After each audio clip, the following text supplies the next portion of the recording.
해가 떠서 유카탄 반도의 나무, 늪, 그리고 거대한 식물들을 비추고 있어요. 지금으로부터 6,600만 년 전이에요. 그리고 중생대의 마지막 날이죠. 이 평화로운 세상은 아직 산만한 바위가 시속 64,300km의 속도로 지구를 향해 돌진하고 있다는 걸 모르고 있어요. 불덩어리 같아요. 시간이 지날수록 점점 더 커지고 있어요. 곧 태양보다 더 커 보여요. 선사시대 지구를 배회하는 공룡들은 도망쳐 숨어서 목숨을 구해야 한다는 걸 아직 모르고 있어요. 그렇다고 도움이 되진 않겠지만요. 소행성이 행성에 충돌해요. 충돌의 힘이 너무 강력해서 우주에서 온 방문객은 지구의 지각을 몇 킬로미터의 깊이까지 뚫을 때까지 멈추지 않아요. 충돌로 인해 폭이 161km가 넘는 분화구가 생겼어요. 수천 입방킬로미터의 고체 암석이 바로 증기로 변해요. 이 충돌은 지구 생명체의 80%를 멸종시키는 일련의 자연재해를 유발합니다. 하지만 그 모든 건 잠시 후에 말씀드릴게요. 충돌을 볼 수 있을 정도로 가까이 있던 생명체들은 몇 초 이상 살지 못했어요. 충돌 분화구 훨씬 더 가까이 땅은 수천 미터의 뜨거운 재, 모래, 그리고 잔해로 덮여 있어요. 몇 초 주위에 수킬로미터에 있는 풀, 나무, 덤불 등 모든 게 화염에 휩싸여요. 충돌 후 몇 분 안에 타버리지 않은 것은 다른 훨씬 더 끔찍한 문제에 직면해요. 공룡을 지구 표면에서 쓸어간 소행성이 어마무시한 최고로 거대한 쓰나미를 만들어낸 걸로 밝혀졌습니다. 최근에 한 연구에서 그게 사람들이 지금까지 본 어떠한 파도보다 수천 배 더 컸다고 주장해요. 우리가 지금 알고 있는 칙슬루브 소행성은 태양계 바깥쪽에서 온 걸로 믿어지고 있어요. 이 우주물체의 지름은 적어도 9.6km예요. 유카탄 반도 근처의 얕은 바다로 추락했죠. 이 충격이 어마어마해서 행성 표면에 흔적을 남겼어요. 2021년 연구원들은 그 충돌이 오늘날의 루이지애나 중부 지역의 지각에 메가 리프를 새겼다는 걸 발견했습니다. 훨씬 더 최근의 연구에서 소행성이 너무 파괴적인 쓰나미를 일으켜서 반색에 떨어진 해저 퇴적물을 침식시켰을 거라고 제안하고 있어요. 과학자팀은 심지어 충돌 후 몇십 분 동안의 사건을 새로 짜봤어요. 그리고 이 모델에서 소행성이 사람들이 지금까지 기록한 가장 큰 쓰나미보다 최대 3만 배 더 큰 파도를 만들어냈다는 걸 보여주었죠. 전 2004년 인도네시아를 강타한 인도양 쓰나미에 대해 이야기하고 있는 거예요. 이 충돌이 너무나 많은 물을 옮겨놔서 거의 1.6km 높이의 파도를 만들어냈죠. 그리고 물론 그 모든 텅 빈 공간들이 오랫동안 비어있진 않았어요. 바다는 분화구를 채우기 위해 역류했어요. 하지만 이 과정에서 분화구 가장자리에 마저 튀어나올 뿐 훨씬 더 많은 파도를 만들어냈죠. 그 후 10m가 넘는 쓰나미 파도가 초속 1m의 속도로 전 세계를 돌아다니며 가는 길에 있던 모든 해안지대를 후려쳤어요. 가장 크고 빠르게 움직이는 파도가 멕시코만의 탁 트인 바다의 충돌지역 근처에서 발생한 건 당연해요. 그것들은 100m 이상 솟아 올랐고 멀리 있는 쓰나미 파도보다 10배 더 큰 속도로 움직였어요.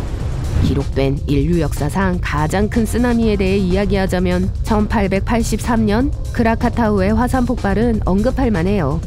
행성 표면에 지금까지 들어본 것 중 가장 큰 소리를 냈죠. 또 자유의 여신상만한 큰 쓰나미 파도를 만들어냈어요. 또 다른 파괴적인 자연재해는 2004년 인도네시아에서 발생한 복싱데이 쓰나미예요. 아침에 시작된 해저 지진에 의해 발생되었었죠. 이 진동이 일련의 쓰나미 파도를 일으켰어요. 그리고 가장 컸던 건 파리의 개선문 높이에 도달했었어요. 운젠 화산 메가 쓰나미는 강력한 화산 폭발로 인해 4,000년 된 용암 돔에서 산사태가 발생한 후에 시작되었어요. 시마바라시를 휩쓸고 바다에 닿아 메가 쓰나미를 일으켰죠. 여기서 가장 큰 파도는 시애틀의 스페이스 니들의 절반만 했어요. 세계 최악의 자연재해 중 하나는 이탈리아에서 발생한 바욘트 댐 메가 쓰나미예요. 산사태가 2억 5,500만 평방미터의 숲, 흙, 그리고 바위를 호수로 끌어들였어요. 거대한 어두운 물의 벽이 바욘트 댐 밑에 있던 작은 마을 위의 하늘을 뒤덮었어요. 그리고 귀청을 찢을 듯한 굉음과 함께 파도가 댐 가장자리를 범람해 길에 있던 모든 것들을 없애버렸죠. 이 파도의 높이는 금문교보다 높았어요. 또 다른 메가쓰나미는 미국의 세인트 헬렌즈 화산의 460m 위쪽이 분화 과정에서 붕괴하면서 대규모 산사태가 발생했을 때예요.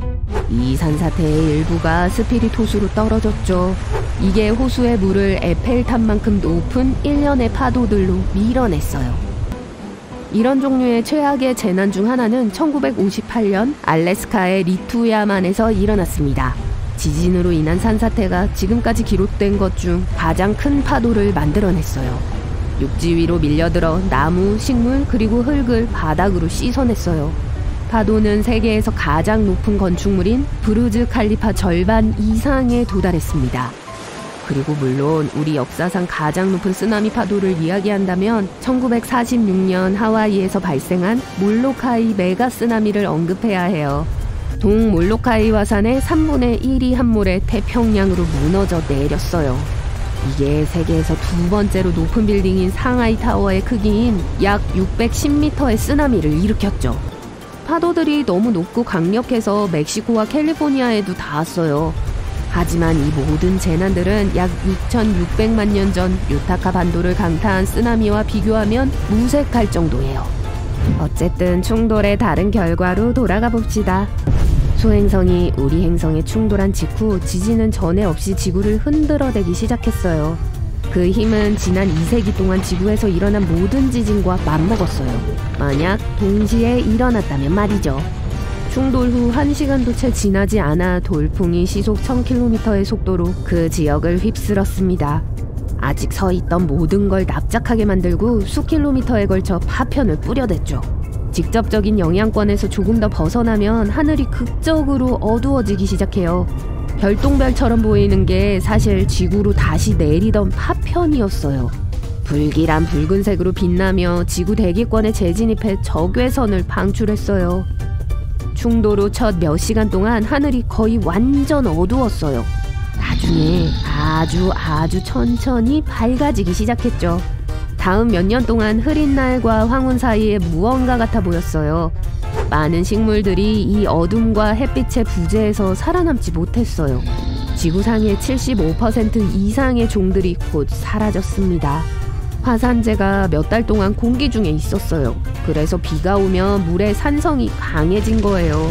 불이 계속 맨 위를 떨쳤어요. 적어도 한동안 오존층을 파괴하던 수톤의 독소를 생산했죠. 대기 중으로 던져진 가스와 입자들이 태양을 가렸어요.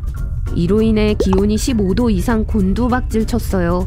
충돌 자체에서 살아남은 많은 동식물종들은 이런 새로운 적대적인 환경을 견딜 수 없었죠. 지구가 어려운 시기에 처해 있었어요. 흥미롭게도 어떤 연구에서 그 재앙 이후 남반구가 북반구보다 2배 빠른 속도로 회복했다고 해요. 이 현상을 설명해 줄 수 있는 건 소행성이 지구와 충돌한 계절이에요. 만약 북반구에 봄에 일어났다면 그곳의 모든 동식물들이 밖에서 짝과 먹이를 찾고 있었을 거예요. 반면 남반구에서는 동물들이 추운 계절을 준비하면서 속도를 늦추며 겨울을 대비한 피난처를 만들고 있었을 거예요. 하지만 아직까진 이론일 뿐이에요. 입증된 설명은 없어요. 아직까지는요.